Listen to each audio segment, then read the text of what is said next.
Hello everyone, I'm going to talk you through how to clean your Kief screen on your dry batch trimmer.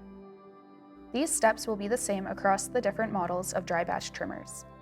The Kief Filter Screen is a great tool to divide your trim and kief after you've trimmed your product. Carefully remove the Kief Filter Screen. Brush the excess kief off the inside ledges as well as the screen.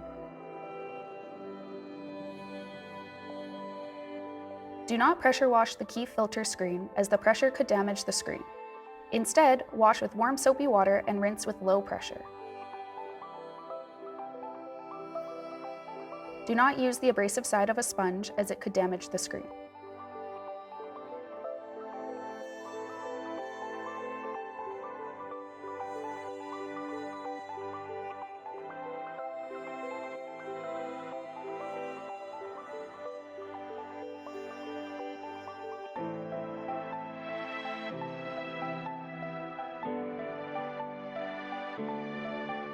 Allow all components to dry before reassembling your trimmer.